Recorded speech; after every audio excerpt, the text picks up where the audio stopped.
Broadcast is now starting. All attendees are in listen-only mode.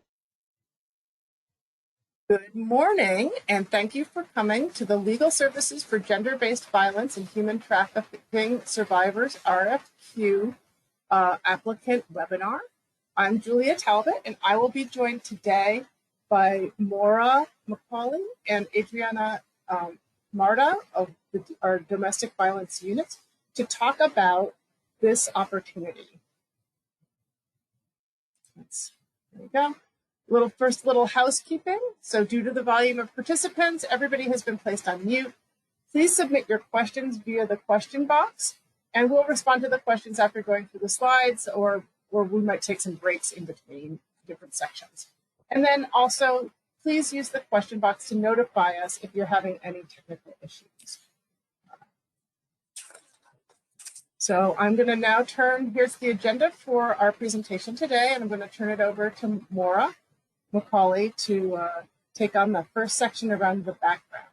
Maura? Hi, good afternoon. I am Maura McCauley, Deputy Commissioner for Homeless and Domestic Violence Programs at Dfss. You can go to the next slide.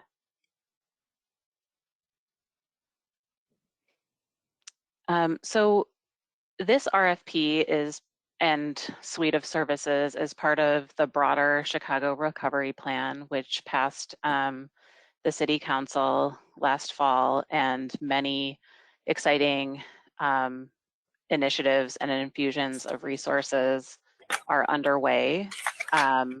This just gives you a general idea of all of the buckets of opportunities that are available, from affordable housing to mental health, violence prevention, homelessness initiatives, community development, workforce, assistance to families, youth services and jobs, and other key initiatives that will have, many of them will have grant opportunities available. You can learn more about all of the opportunities that are available, including this one, at www.chicago.gov/recovery plan.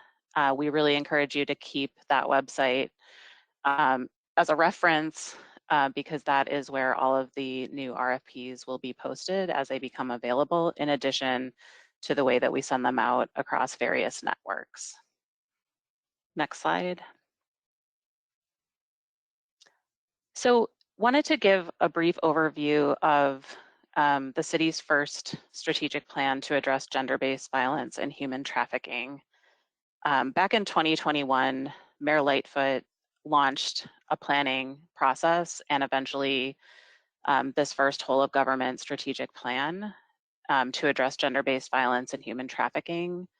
It involved a lot of stakeholder involvement through one-on-one stakeholder engagement and listening sessions, an interagency working group with roughly half of the city's departments and sister agencies, community engagement through a survey, dedicated conversations with the women's and LGBTQIA advisory councils, and with a council that was convened especially to advise the mayor and the mayor's team on the development of this strategic plan.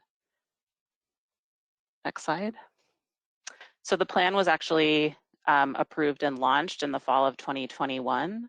And along with that, in the Chicago recovery budget, there's approximately $25 million for expanded funding and services to expand services to survivors of gender-based violence and human trafficking.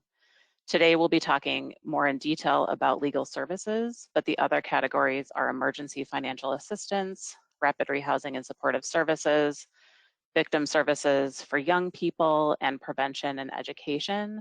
Those RFPs will be coming out later, some later this month, and the remaining two within the second quarter. So again, keep checking the recovery website for more information on those.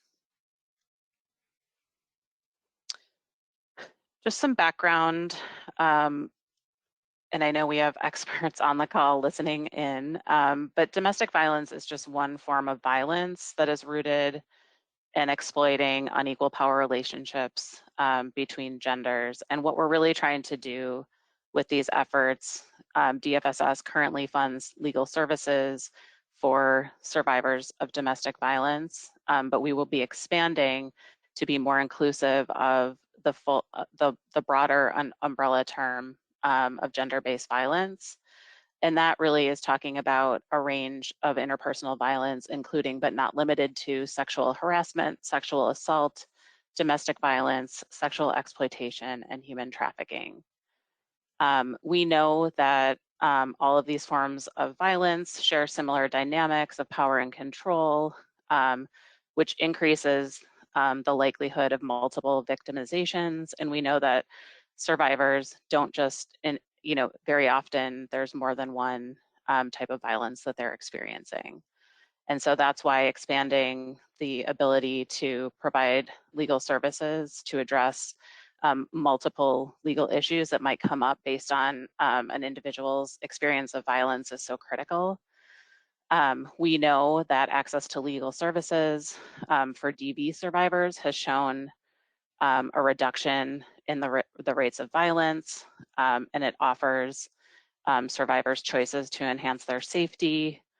And so just doubling down on the purpose of this RFP is to increase access to legal services to the broader gender-based violence survivor community to, again, achieve those same goals of enhancing safety and choice.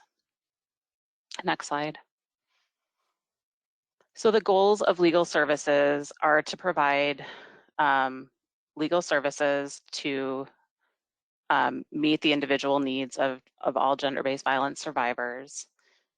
We're also seeking applicants who can collaborate with and train local partners to help identify survivors and refer them to, so that they can refer to appropriate legal and social services that will be available through this RFP. Adriana will talk about it more, but we are really focused on increasing the reach and accessibility of legal services to this broader group of gender-based violence survivors, but also within that to survivors who typically have not accessed services because of barriers in our system or for other reasons. We also seek to assist and refer survivors to other services that they might need in addition to their legal services through this effort, and then to evaluate the services that are provided through this RFP to see if we are achieving our goal of improving access to survivors who have traditionally not accessed these services, and if the services are achieving the goals of enhancing safety and choice through the legal remedies that they receive. And I will now turn it over to Adriana to talk through the scope and more detail about the RFP.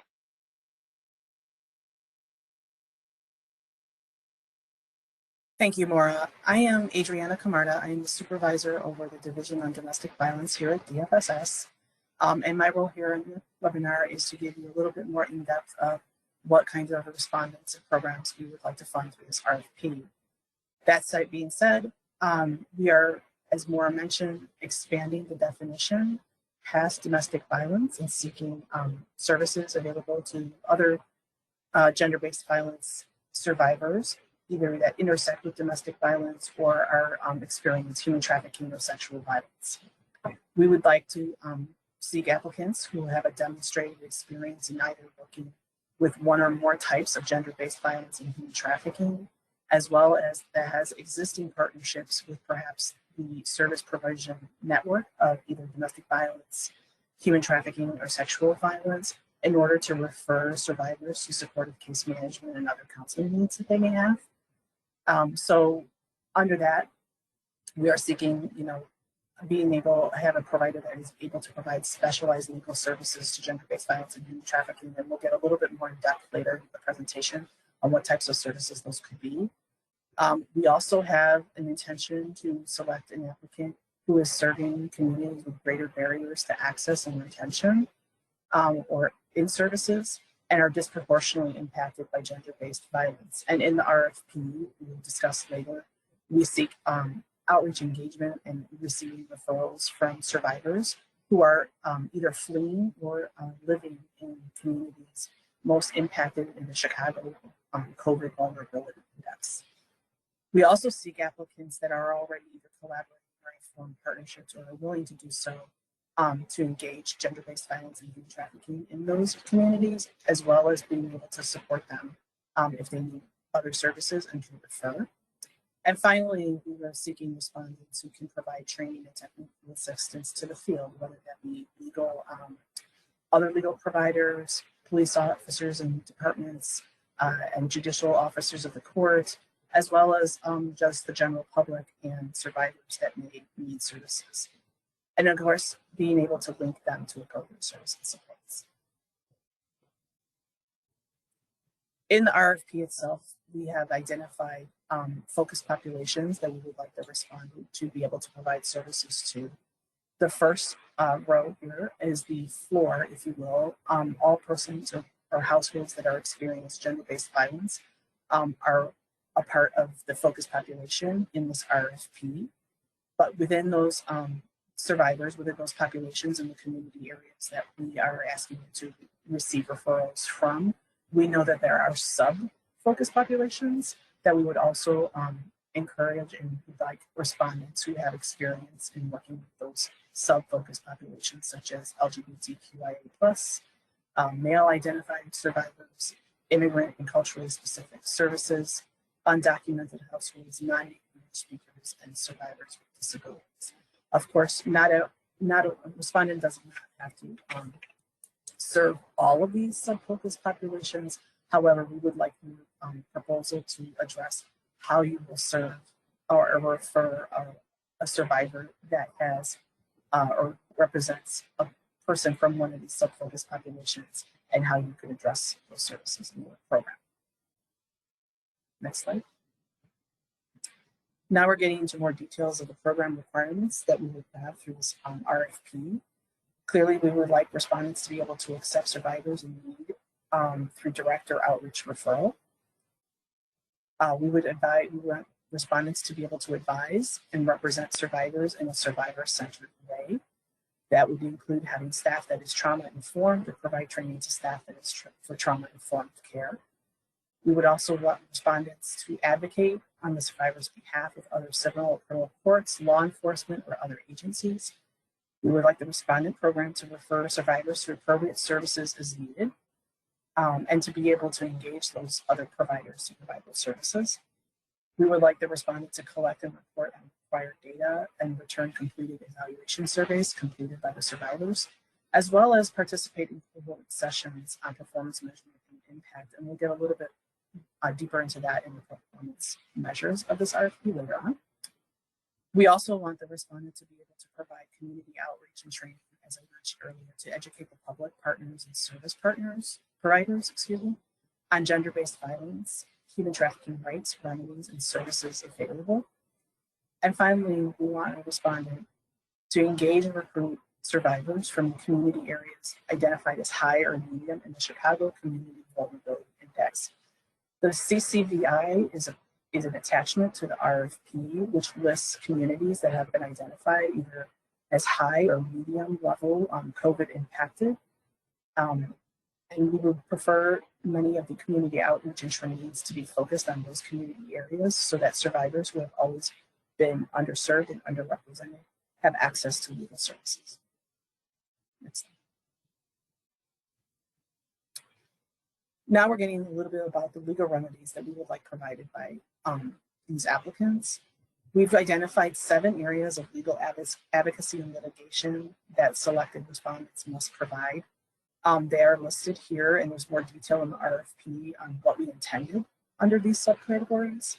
This is not an exhaustive list, just an indication of the types of legal advice and representation that gender-based violence survivors may encounter, may seek legal services for, and require assistance.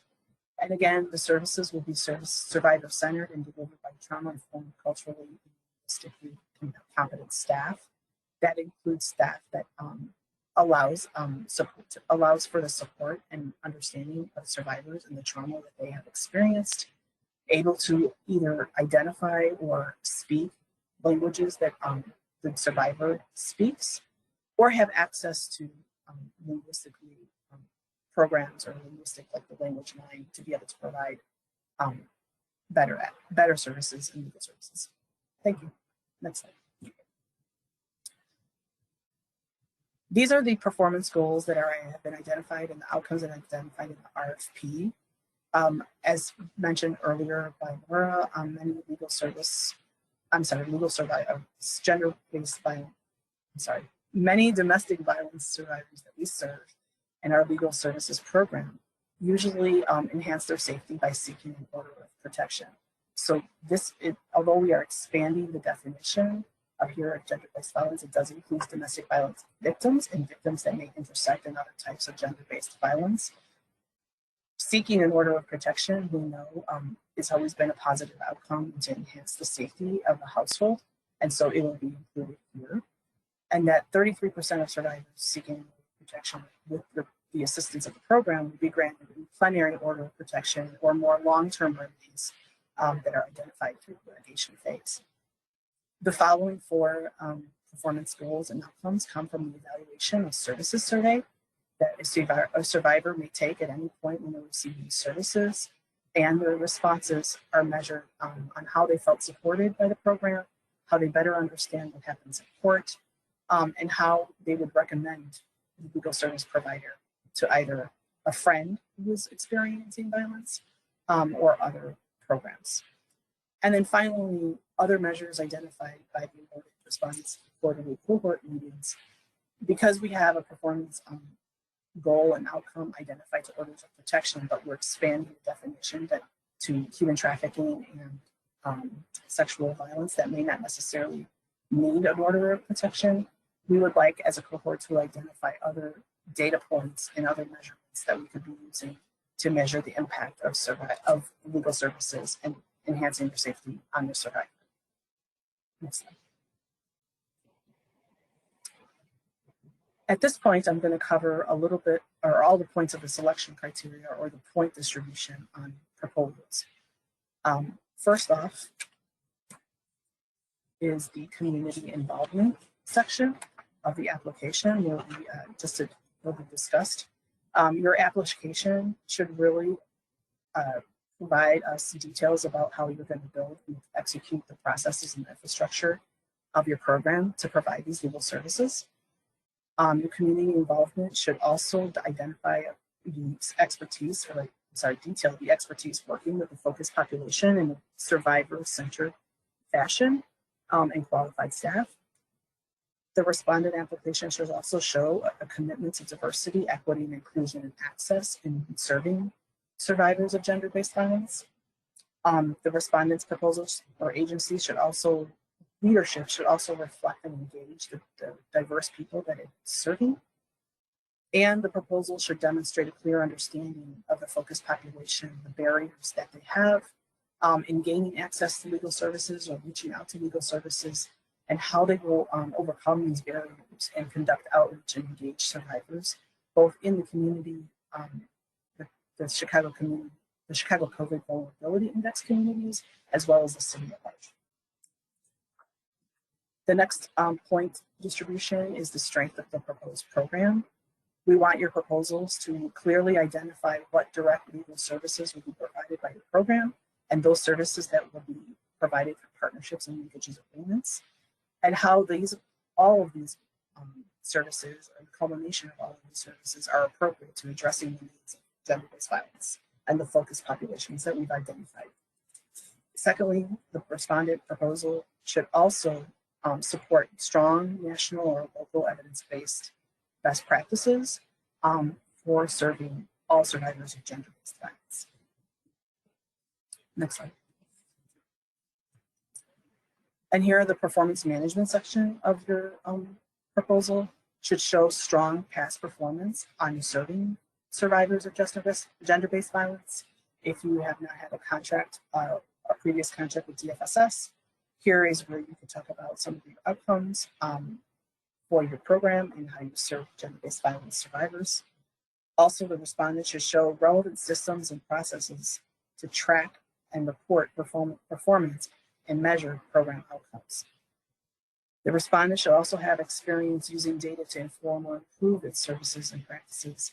And finally, the last bullet, which is very similar to the second bullet, but the respondent needs to demonstrate in their application how the relevant data collection systems and processes ensures the confidentiality and the safety of the very vulnerable population that it serves.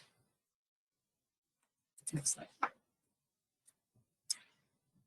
In this part of the application, the proposal should have or demonstrate that they have qualified staff responsible for program oversight, management, and service delivery, that the agency or the program has adequate systems and processes to support monitoring program expenditures and how they're expending grant funds, and that the agency has adequate human resources or the capacity to hire and hire quickly and manage staff.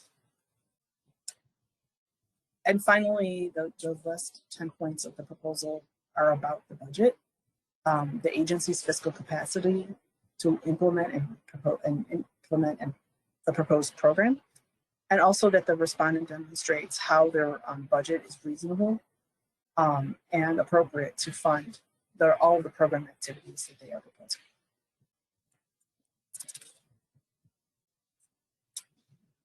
Along with the proposal, there are certain attachments that need to go with the application. First and foremost, any formal linkages, a list of formal linkages, agreements, or MOUs that you may have with other service providers to demonstrate which services are being referred and how you can link survivors to other program-based or community-based organizations to provide further services that the survivor may need. The second attachments are resumes, certifications, or licensures for key staff that are overseen or being paid out of the program to ensure that they are qualified and meet the basic qualifications to run the program. And finally, the budget. Don't forget the budget and details on how you are going to execute the program requirements in that budget. Just a little bit more information about the budget of the cost proposal.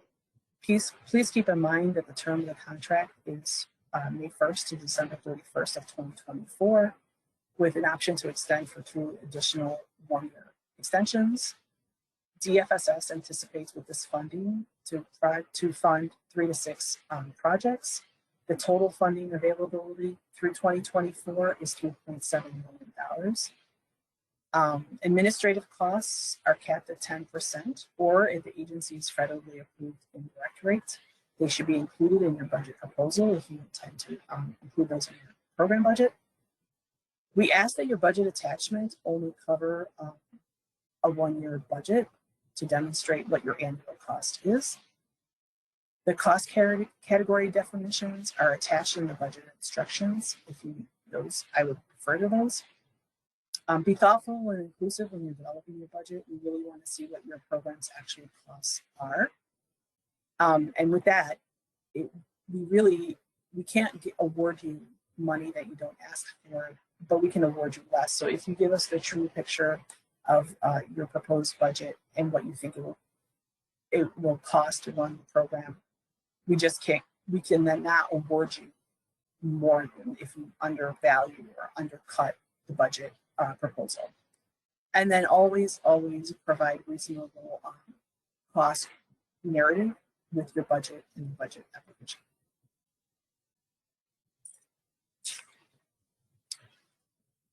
Here are some of the common mistakes that we see on the budget or the cost proposals, and I just want to highlight them here.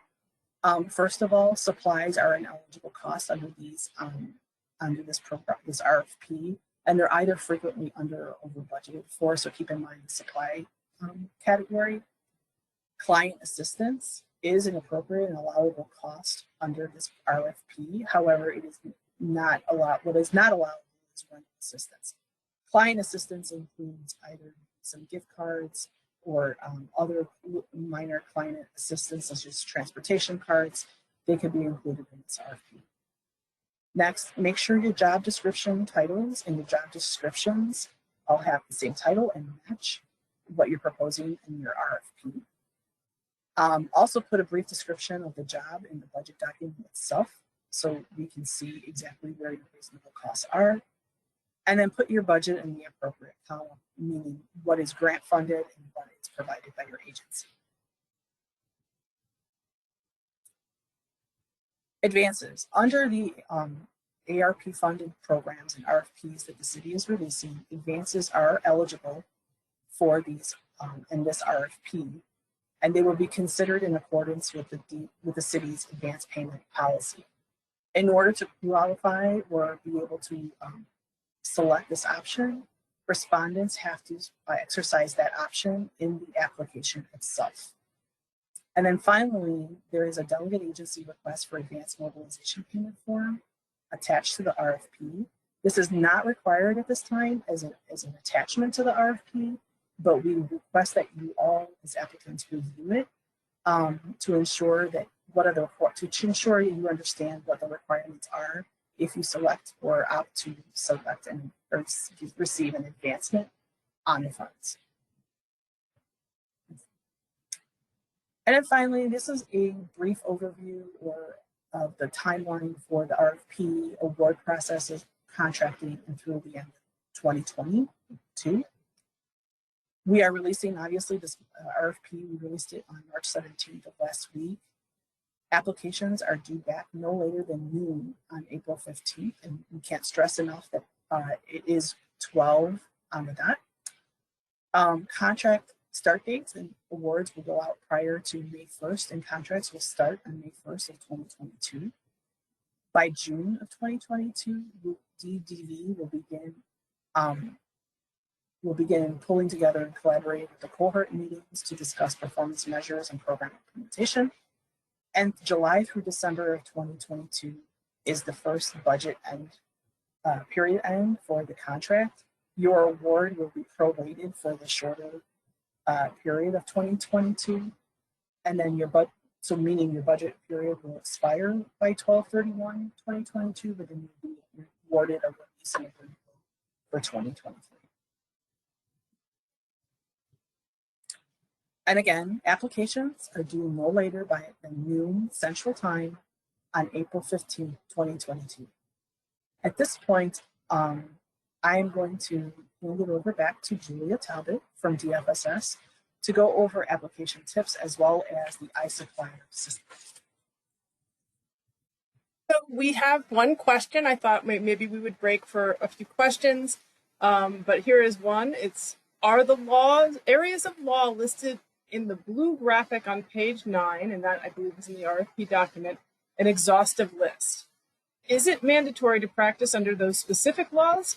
My agency uses many of these laws, but for example, frequently uses VESA or VESSA in employment cases, as it is most applicable to survivors of sexual assault in Illinois. Thank you, Julia, and Eleanor for that question. No, it is not an exhaustive list. We anticipate that there were things that may have been left off of the list. And so the VESA can definitely apply, and things like that could definitely come up in your proposal and to describe what types of laws, what types of remedies your agency can provide survivors. Right. Are there any other questions at this time? I'm Julia Talbot, and I'm going to start talking to you guys about how to make an application in the iSupplier / e-procurement system. But here's another one. So grants start in May, but expenses are not reimbursable until July. And then, is there any allowance for the insurance limits? For example, the required professional liability coverage is $5 million. Current average limits of DV legal service providers is $1 to $3 million. When I inquired of our provider regarding the $5 million coverage, she said it was unusual. An increase to that amount would cost almost 3 times our current rate, and we would need to also increase our cyber liability significantly. Are these requirements consistent with CDFF's grants? So perhaps Adriana or Maura, you can take that first question, but then I can address the second. I can take the first question about the contract starting May 1st. Expenses are reimbursable on your contract start date. So if the contract start date is May 1st, any expenses incurred after May 1st, even though you're not getting the contract until July, are reimbursable. And then in terms of the questions about the insurance limits, you are actually responding to new language that I just got from, we just got from risk management as an upgrade. And if we're finding that if this is like going to be too high a penalty, I will go back to risk management and see about getting the insurance, the liability coverage reduced, and we will make an amendment to that, because we have this is now I see somebody else is saying there's a same problem with the insurance, and so I will have to go back to risk management and figure out what is going on, and adjust it in response to the queries and the information that I now have around that in terms of the unaffordability of the increased insurance, increased insurance burden. We do have a new person doing risk management for the city, and so I'll have to bring this up with them. So that is definitely something that we will cover. I will have an answer for you in the amendment document that we post to the RFP around that particular issue. And in the meantime, my advice would be just wait for the amendment, but feel free to follow up with me, at a later date if you have additional questions about the limit and how it's going to affect your budgets. So now I'm going to talk a little bit of, pardon? Can I just jump in? Sure. I think, yes, exactly what Julia said. We will do that follow-up. That's really helpful and important feedback. And I just wanted to clarify that those policies are set outside of DFSS with other city departments, but would be applied, in all of the RFPs that we do. But right. we will get you an update. Yes. Yeah. This is a person. We go to risk management, and they do the risk management limits for all the city. So I need to just go back with them and see if, especially now that I have this language about it being an unusually high amount for your particular industry. That's very helpful information. So application tips. Everybody makes an application for our DFSS RFPs using the e-procurement system. You access the e-procurement system via iSupplier, and every organization will need to register into iSupplier. If you have not already, please do so. It takes a few days to kind of get that application started, because you fill out an initial set of screens, and then you'll be sent like a login link from, actually this is again outside the DFSS department. You get a login link either from procurement services or from information technology that allows you to then set up, complete your unique application as a potential vendor. So you want to do this not by individual, but by organization in the iSupplier system. And iSupplier is what you will be using to make all applications for RFPs, but then also if you are awarded a contract, you need to use that iSupplier system to voucher and draw down your money. In terms of after you access, please look at the RFP narrative. You've gone to the webinar. You'll see that there are a number of attachments in the RFP application screens that will include a RFP document and then your application questions. So I know that our documents our RFP documents can sometimes be a little dense reads, but they are chock full of really helpful information in terms of what we are looking for and to help, affect change. And they all are all tied together. So the RFP narratives are developed. From them come the application questions. From the application questions are the evaluation criteria and the selection criteria. And from sort of a triangulation of those things is our evaluation tools. And so you want to basically, you want to read the RFPs. And I know that a lot of people don't, but which is why I'm saying it. Perhaps you guys, I'm sure, all have read it. But you want to read that RFP document, especially the scope in the narrative sections, to understand the ins and the outs and the limitations of the program model and the strengths. If you get to an application question and you're kind of wondering, well, where do I go with this, or what are they really asking? I always tell people to go back to that narrative section and really look at it. Look at the selection criteria. That's going to be where our priorities are. Review the selection criteria. So like try to, respond to the documents and information that we're giving you when you're making an application. As part of that, there's a 4,000 character limit, which includes punctuation and spaces. And that means each response, each application question is allotted 4,000 characters, not the whole response. It's each question. So if I say, what's your name? That's 4,000 characters. If I say, what's the meaning of life? That's 4,000 characters as well. E-procurement works best. It's built on an Oracle platform for those who really want to know. And that platform works best with Internet Explorer. It works on every other platform equally well. But if you're having a problem with your computer interfacing with e-procurement, try it on Internet Explorer. Although, as Internet Explorer has become, has faded into the distance, this information or this advice is becoming less and less relevant. One pro tip that I have to I'm constantly reminding myself is don't use the back button on your browser when you are in the e-procurement environment. E-procurement will keep working, but it won't save anything. And then when you go to save it or get out, it will give you an error message, and it won't have saved anything that you've done in e-procurement since you hit that back button. So that's a real, time waster. As always, I like to say, start early and save often. That's kind of my mantra for working with e-procurement. I can't stress to you guys enough how much we do not accept late applications and how much the application period will end at 12 noon sharp as per the e-procurement time, the e-procurement clock, which is probably, based on the clock that's on the bottom, that's synced to the great clock in the sky. What my watch says is not the 12 o'clock.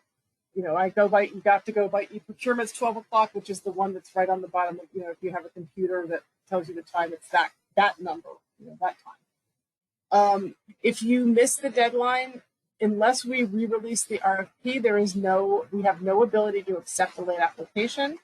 I like to tell people to avoid the rush and possible mishaps by submitting early. You can submit your application. I like to tell people to do it the day before. Plan on the submissions taking 30 to 60 minutes. You can submit your application and later amend it up until the due date, which is April 15th at 12 noon. I actually, a few RFPs ago, I had a new applicant who did I think she practiced submitting her application every day. She literally had done it 7 times by the time she went to get the final, because she was just well, I'm new to this system and I needed to practice. And she, I love to see that. I love to see people not miss our deadlines, because I know that we all are busy. We all are probably working at 110 or 120 or more %. But please try to get this in a day early or hours early. Late submissions are just not accepted. That being said, there's lots of help. So you should make use of the e-procurement hotline, which is 312-744-4357 or 744-HELP. But do note that the hotline operates during business hours. The hotline goes for the whole city, so and we have a lot of RFPs coming out these days thanks to ARP. And so, you might be on hold, you might have to leave a message and somebody will call back. Sometimes if you're having a real problem, they aren't going to be able to fix the problem within 15 minutes. this is why I really encourage people to try to get this done a day early. If you come to us and say, my problem, like something is, this is what's happened. I am having a huge problem. That's not my, with e-procurement. Here's the email from the hotline saying this, that, or the other thing. We can, and you tell us that a day ahead of time, then we can start figuring out a solution. If you tell me that 15 minutes after the application came in, I cannot do a whole lot for you. I really actually can't do anything except say, I'm very, very sorry. And so it really, really, I can't stress enough, please, please, please consider turning this in a day early. And if not a day early, don't run it to 11:30. Because by 11:30, 11:45, there's not a whole lot that anybody here is going to be able to do for you, except literally to sit on the phone with you while your application doesn't go in. And I've done that, but who wants to spend their time that way, right? So save often, submit early, and then we will be thrilled to read your application because we can actually read it. If you are a new agency, here's a screen that really just talks about a couple of the things that that you should have on hand when you're building your application out. That these are things that we're going to be looking for you to upload to us. So it's just your articles of incorporation. We really, really need to have proof that you can do business in Illinois. That means you have to have a FIN number. You have to have, if you're a 501c3, you have to have that 501c3 letter, not pending. The CCR, the Certificate of Good Standing letter, those are things that, again, if you don't have them, call me. We can figure out workarounds, but we cannot enter into a contract with somebody who cannot legally do business. And given the fact that these applications are coming in April 15th, and we're going to contract them out hopefully by May 1st, a pending letter is not going to be enough for us to enter into a contract. Again, here's some technical assistance. You can always call me or email me. My information is all over the internet at this point in terms of technical assistant help for RFPs from Dfss. If you're more of a training material, like you're more of I like to watch a video, or I like to just look at I just am really like screenshots are how I like to do it, and I don't want to talk to people. There's a lot of training materials at this website, which is the DPS website. You can find it. You can email me, and I will email you these things as well. And we can get you the training, the technical support that you need so you can make the application. Now I'm going to just briefly go through a few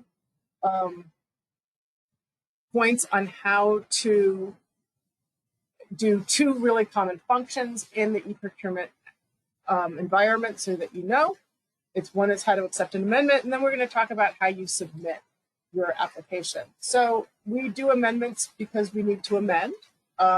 We always do an amendment more or less to do the frequently asked questions or the questions and answers from the webinar, and other questions that we get from potential respondents. We also do amendments if we need to change something. On occasion, not recently, but I have to change the due date. Everybody got an extension of a day or two. That's when we do an amendment. We do an amendment to reflect a change. And because the information in amendments is very important, you'll see the e-procurement system really requires a lot of you affirming that you have read the document. So in this case, we're going to start, this is the screen you're going to start with more or less if you're trying to start an application. If you've already started one, you will get probably the second screen when you go in off of your application. And the reason that you have to accept the amendment also is if you've started an application, the accepting of the amendment will pull everything, all the work that you've put into the system already, and pull it into that amended RFP application tool. So you're going to get this little warning. Anything in blue in e-procurement, if you click on it, it goes to something that you might want to see. So if you want to see the amendment history, you're going to click here. If you're starting an application, you hit this create quote in the actions bar and hit go. And that will take you to the beginning of your amendment acceptance and acknowledgments journey. If you look here on the screen, the circled number 1, the document number, that's going to take you to the amendment document and the RFP documents. You can see here in this middle part under the title section that says the amendment description. So that's going to basically tell you, that's like my one sentence explanation of what's in the amendment document. And then you're going to click on 2, which allows you to review the changes. And that's where you pull up the actual amendment itself. You can read it.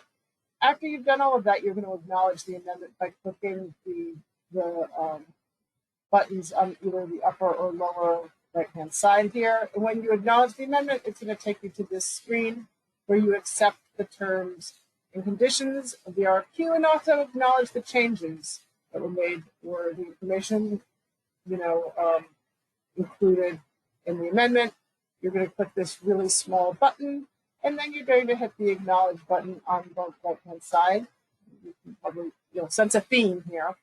And that will take you to this, where you get a confirmation of your acknowledgement of the amendment, and then you will say, yes, you want to proceed, because now this is going to allow you to go to the negotiation to make the application.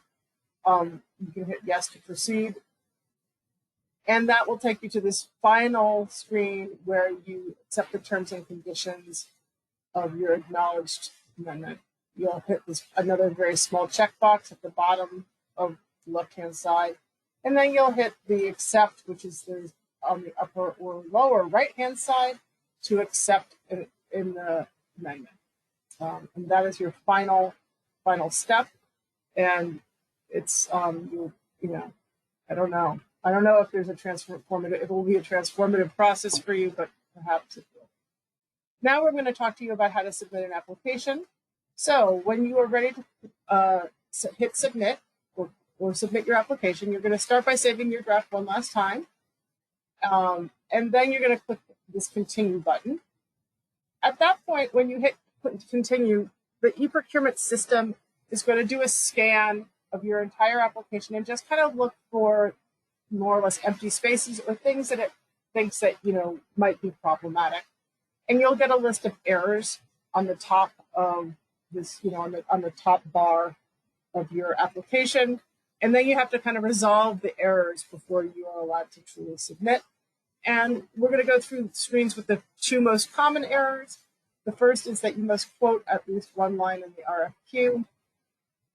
In this case, if you look right below, there's this little tab that says lines. This is, we're actually in the process of revamping the e-procurement RFP phase, and this is something that will be taken care of. But we don't use the line section in the RFP phase. It's something that comes into the contract when we go to contract. But you do need to put placeholder numbers. So you can either put the numbers that are in your budget, or you don't. You can put your favorite number, you can put 1, but you have to put a number in there to get rid of this error message. We will not actually look at this for budget information. We only review the budget information that you submit as an attachment using the budget forms that are included with the RFP packet. Those are the only budget forms we're going to be looking at to approve or to make a funding decision. We're not going to look at these lines, but you still have to put some placeholder language or placeholder numbers into all the different little the lines, the budget line items. Once you do that, then this error message will go away. Here's the second example, is that you have this thing that says a quote value is required for requirement first name. In this case, quote value refers to the answer that you're going to provide. So here's like the text box. I was saying that you only get 4,000 characters, and that includes spaces and punctuations. So this is the box that has the 4,000 character limit, and it's required for requirement first name. Requirement is e-procurement speak for application question, and then the unique application questions all have their own names. In this case, what it's basically saying is you did not answer the question first name. Please put your first name in this box. And hopefully your first name is less than 4,000 characters, right? So once you do that, then that error will go away. And so once your application is free from all of these errors, you're ready to proceed and submit, which you can tell because it will say you're in the review and submit phase. And then at that point, you can basically just scroll down throughout your application all the way to the bottom. And so you'll be able to review. You'll be able to review your attachments. You'll see all your answers. You'll be able to review those. And so, you're just going to keep scrolling all the way down to the bottom of your application. When you get to the bottom page, you're going to see here on the lower left-hand side a place where you put in an electronic signature. And you're going to put in your name and your title first, and then you're going to click the box. If you click the box first, you get an error message telling you to put your name and your title in first. I'm personally annoyed by this because I think it's the first thing. You should check the box first because it's the first thing, and then you work your way down, but no. And then after you have electronically signed your application, I couldn't put this all on one page. You just sort of look over to the right-hand side and you'll see this little button that says submit. You will click on it, and then you will get this screen saying that you have it's a confirmation screen saying that you have submitted your application, and that eProcurement will send you a confirmation email within 24 hours of your submission. This is true. I find that a lot of things from eProcurement for everyone involved end up in their spam or junk. So you'll have to check that. If you don't want to wait, please call me. The minute or second that your application is submitted, I can see it, and I am more than happy to verify that your submission has been received, if that gives you any kind of peace of mind at all.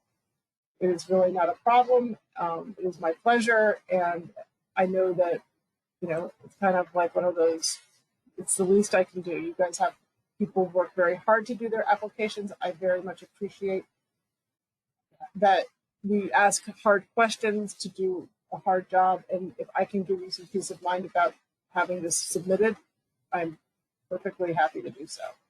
So I can see that there's another question that came in. So now we're going to just open up the floor for questions and answers. And just so that you know, this webinar is being recorded. It will be posted on the DFSS YouTube channel, and that link is going to be posted on the DFSS website, along with a PDF copy of these slides. We do not send the slides out to individuals, just because we don't really have the administrative capacity to do that, but you can get the slides off of the DFSS website, as well as a link to the webinar if you want to relive this for whatever reason. That will go up more probably within 24 to 48 hours after the conclusion of this webinar. Sometimes it takes us a minute to get the file, this recording translated over and posted to YouTube. So right now I can see there's one question here. Are non-attorney outreach staff and paralegal staff allowable for funding on this RFQ? I'll answer that. This is Adriana Camarda. Yes, they are. There is a program requirement that says that you have to advise and provide legal representation, and that requires a licensed attorney. But for the other program requirements where there is no advising or representation as an officer of the court, non-legal or paralegal staff can be a part and eligible cost under the program.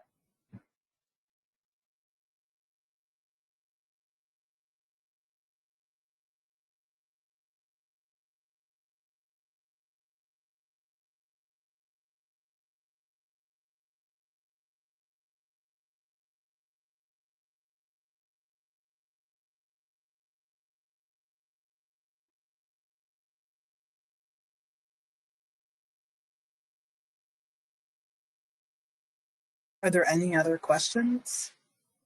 Oh, there we go. Is it a requirement that an agency offer representation for U visas? We've commonly referred to these cases as allies.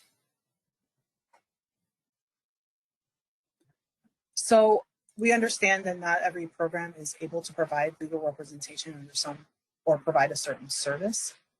Your proposal needs to address what the common legal services that gender-based violence survivors face, and how you would provide that either directly or indirectly through a partnership or an MOU. Okay.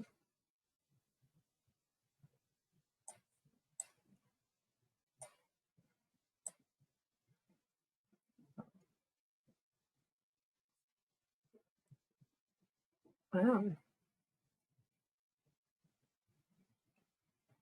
Well, we in the meantime, I We have think. another question. Oh, there we go. Is the renewal option language at the beginning? The renewal option language at the beginning is the grant renewable after 2 years after December 2024.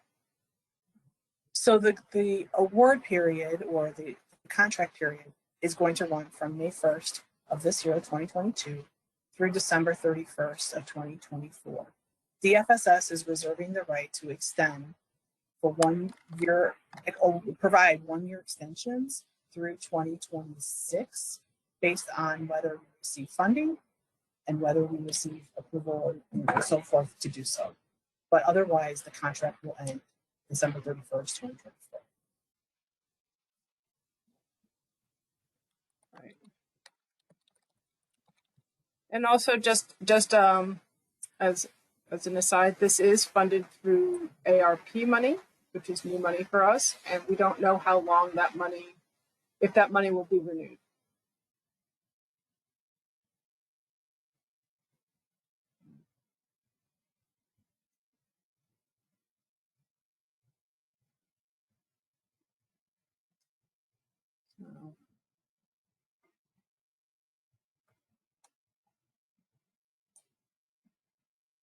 Let's see. Will these grants have any interaction/overlap with current DFSS grants to DB providers under CDBG? These will be separate contracts under DFSS, but it could be an expansion program from a DB legal services program that currently exists.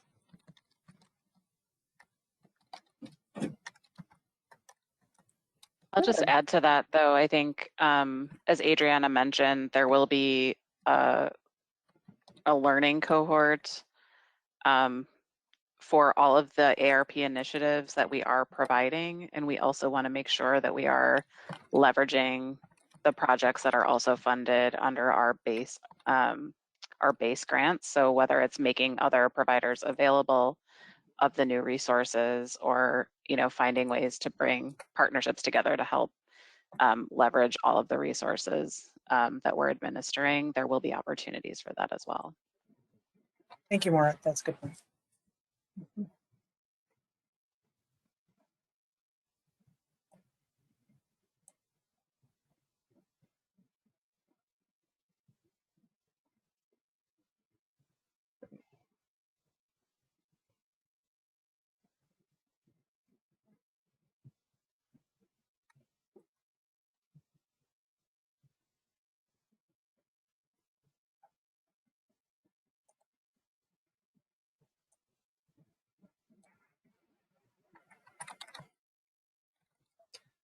The RFP referenced licensed attorneys and Bureau of Justice Assistance accredited professionals. Is this either or both?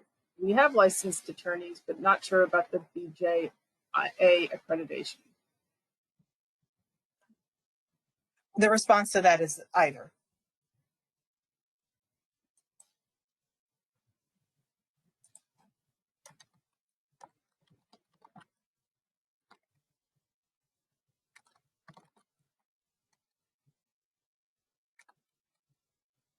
But let me rephrase it, either or both. If you have both, we would like to see in the proposal that you demonstrate that you have both, but it is not a requirement to have the BJA accreditation.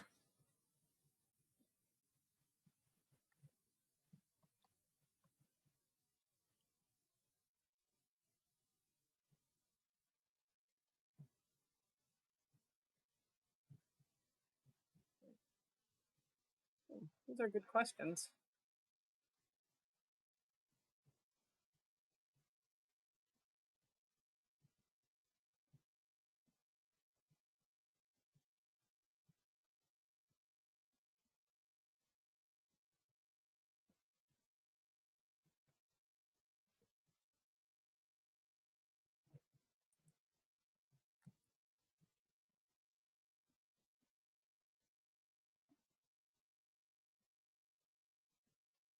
While we're waiting for any additional questions, just a reminder that you may submit further questions to both Julia and I, depending on whether it's programmatic or if you're not sure, you can email both of us. And the deadline to have it into the issued or amendment FAQ is tomorrow, March 24th. But you may submit questions. Yeah, that is the ideal, but obviously if you have a question after that, please call or email us.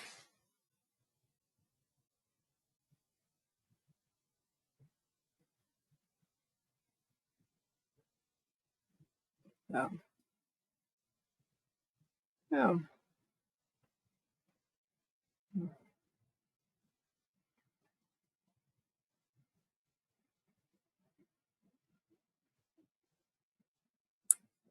Any final questions?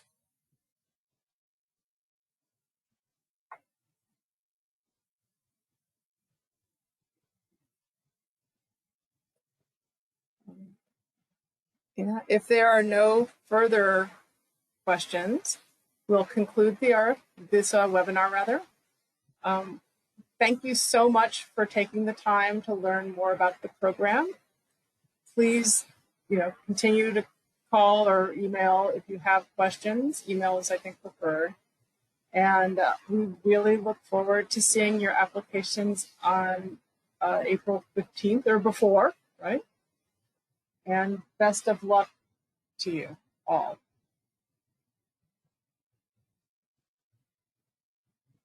Thank you for everybody that participated on this call and for your questions. Thank you. Yeah.